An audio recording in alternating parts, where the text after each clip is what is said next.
Thank you for joining. I'm Anthony Valeri, Director of Investment Management in Wealth and Fiduciary Services. Here today with another market moment video talking about the month of September and the prospect of a pullback or correction. September is the most challenging month of the year for investors. Since 1950, the average return for the month of September is a negative 0.5%. By far the worst performing month for the broad stock market, as mentioned by the S&P 500. And with a strong start to 2021, all the more reason investors are looking to September and whether a correction will begin.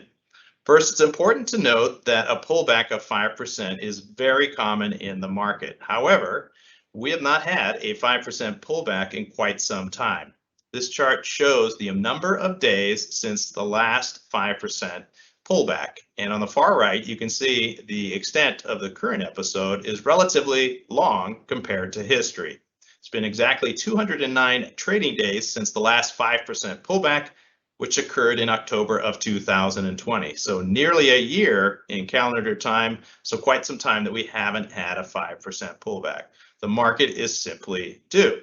Now, whether it be September or another catalyst, we'll have to wait and see. Important to remember, however, that a pullback is part of normal behavior. Here we show the number of 5% pullbacks by year going all the way back to 1945. You can see that there are very few years without any 5% pullback. 2021 is one of those. So far, there have been no 5% pullbacks. In fact, the worst drawdown so far in 2021 has been just 4%. But on average, there are 3 5% pullbacks per year. So certainly we are out of the ordinary in terms of not having any pullback so far in 2021. Now, what if something more serious were to develop? Let's take a look at bear markets, specifically declines of 20% or more. And in this table here, we look at declines of 19% or more.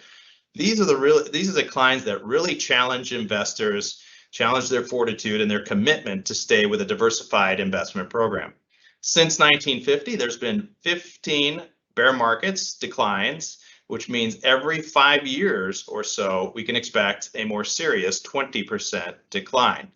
Here we show the market peak, the market low, and then the decline from that peak to the market low, and how many months it took. We also show the recovery date, the point at which investors, had they stayed invested, would have recouped their losses, show the time it took to recoup those losses, and then the subsequent bull market peak, and then ultimately, what was the cumulative gain from the old peak to the new peak? At the bottom, we show the averages here. You can see that the average bear market is a 30.5% decline, and lasts on average 11 months. Some are shorter, some are longer, and we never know, but it's important to know that ultimately, if you stay invested, you are rewarded. The time to recover from a bear market on average is 2.5 years, which may seem like an eternity when investors have lost money, but in the grander scheme of things, for funding for longer term goals, not very long. And then the cumulative gain shows that on average, investors have reaped a 69% gain from the prior peak to the new peak. That means the prior peak riding the market down in the bear market and then subsequently benefiting from the recovery.